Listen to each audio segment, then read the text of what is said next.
A tragic car accident in Miami has resulted in 2 deaths and left a 24-year-old Instagram model facing serious criminal charges. Macy Marie Lathers, an artist and model with thousands of social media followers, is currently in custody after causing a devastating multi-vehicle crash in the early morning hours 2 weeks ago.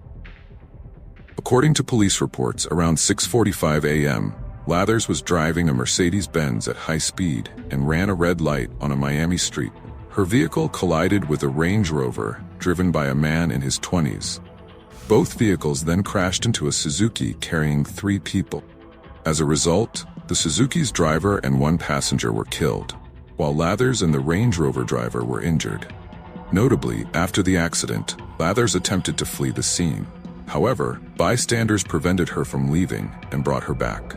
When police arrived, they found Lathers under the influence of stimulants. She admitted to using a party drug called 2C, also known as pink cocaine.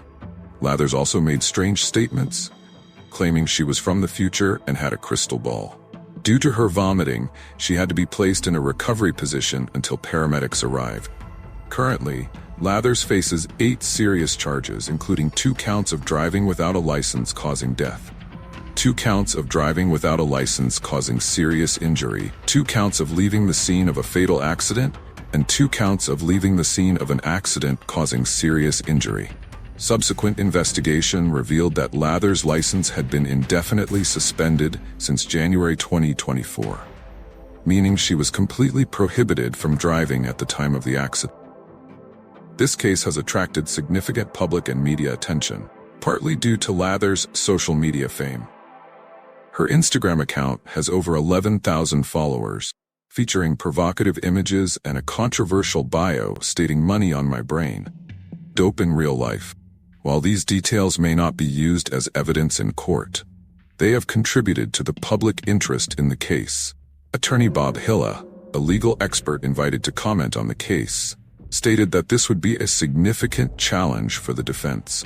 He pointed out several unfavorable factors for Lathers, including no doubt about her causing the fatalities and injuries, multiple witnesses, the possibility of surveillance camera footage capturing her running the red light, as well as driving with a suspended license and attempting to leave the accident scene. However, the drug element in this case could cause some controversy and complications during the trial. The drug Lathers admitted to using 2C or pink cocaine is a relatively new and dangerous synthetic drug. According to a 2023 report from NYU School of Medicine, this drug is often a combination of various stimulants such as ketamine, ecstasy, cocaine, methamphetamine, opioids, and other hallucinogens. Its pink color is primarily for aesthetic effect. Florida Poison Control Center warns that 2C can cause dangerous effects such as rapid heartbeat, increased blood pressure, stroke, and seizures. This drug has become popular in the party scene in Miami and elsewhere, raising concerns for law enforcement and public health agencies. Although voluntary intoxication is usually not considered a valid defense in criminal cases, in rare instances, courts have taken into account the impact of drugs on a defendant's behavior. Illa mentioned the Bryn Spear case as an example, where a woman stabbed a man 108 times while under the influence of cannabis. Although convicted of manslaughter by a jury, the judge refused to sentence her to prison, citing cannabis-induced psychosis. In Lathers' bail hearing, the prosecutor requested a $500,000 bail, along with house arrest and a driving ban. They argued that this was an extremely serious case with a mandatory minimum sentence potential, and that Lathers had caused a horrific accident and tried to flee. They also emphasized that she was driving without a license and under the influence of drugs, resulting in the deaths of 2 innocent people. In contrast, Lathers' attorney opposed this bail amount, arguing it was too high and unreasonable. They contended that Lathers posed no danger to the community, was a college graduate, and had lived in Florida for nearly 2 years, thus posing no flight risk. They also suggested that if house arrest was ordered, such a high bail was unnecessary. After considering arguments from both sides, the judge set a total bail of $140,000 for all charges. The judge stated that bail needed to be increased because Lathers was an absolute danger to the community. based on her driving when not permitted and clearly under the influence of stimulants.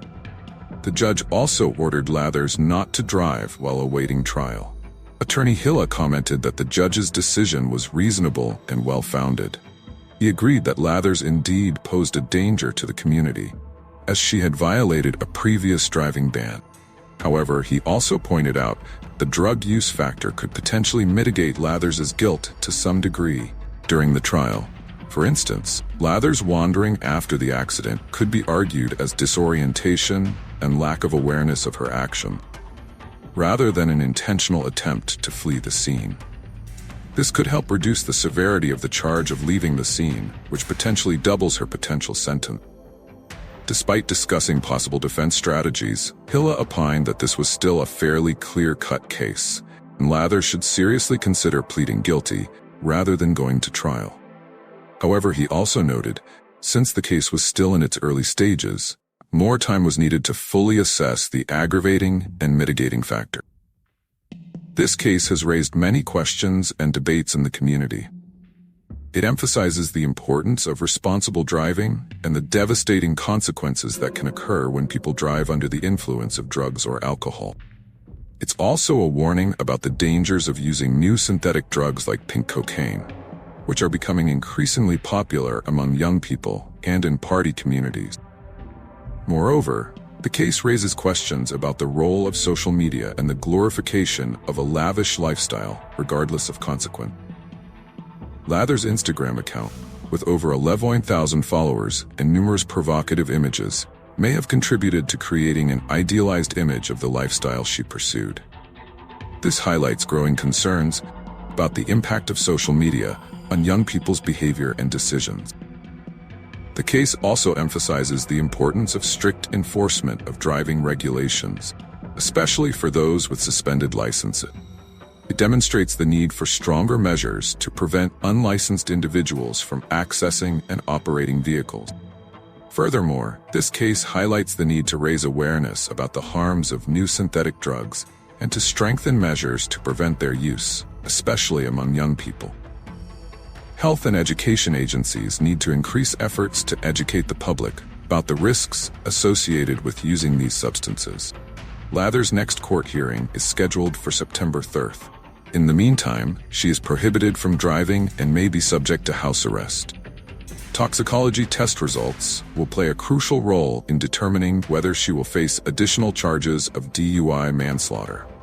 If convicted, Lathers could face a lengthy prison sentence under Florida law.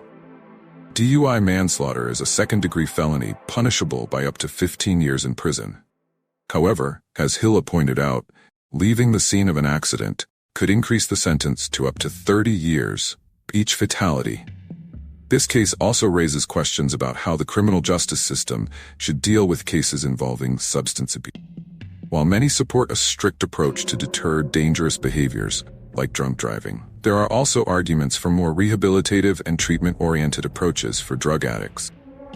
Lathers' story also highlights the complex relationship between party culture, substance abuse, and dangerous behavior. In a city like Miami, known for its vibrant nightlife, the line between entertainment and dangerous behavior can become blurred. This poses challenges for policymakers and communities in balancing the protection of individual freedoms with ensuring public safety. For Lathers, this case could mark a significant turning point in her life. If convicted, she not only faces the possibility of long-term imprisonment, but also must live with the burden of having caused the deaths of 2 innocent people. This could have profound impacts on her mental health and future prospects. In this case, providing psychological support and rehabilitation programs within the criminal justice system becomes particularly important. As the case continues to unfold, it will undoubtedly continue to attract public and media attention. It's important that we not only focus on the sensational details of the case, but also use it as an opportunity to seriously discuss the broader issues it raises. This could be a crucial moment for society to reflect on its values, how we deal with challenges such as substance abuse and dangerous driving, and how we can create a safer and healthier environment for everyone. For the entertainment industry and social media, this case could be a wake-up call about their responsibility in shaping culture and social norms. While promoting a fast lifestyle may create appeal and attract followers, it can also have serious real-life consequences. Perhaps it's time for a broader dialogue on how we can encourage creativity and freedom of expression without promoting dangerous or self-destructive behavior. As the case continues, there will undoubtedly be new information and development. It's important that we continue to follow and discuss this case responsibly and thoughtfully, focusing not just on the sensational details, but on the broader lessons it can offer our society. While we await the final verdict of the court, this case will continue to be a topic of controversy and reflection. It reminds us that every decision we make, whether big or small, can have far-reaching and long-lasting consequences. At the same time, it's also a call to action, an opportunity for us, as individuals and as a society, to do better, to become more responsible, and to create a safer world. Everyone.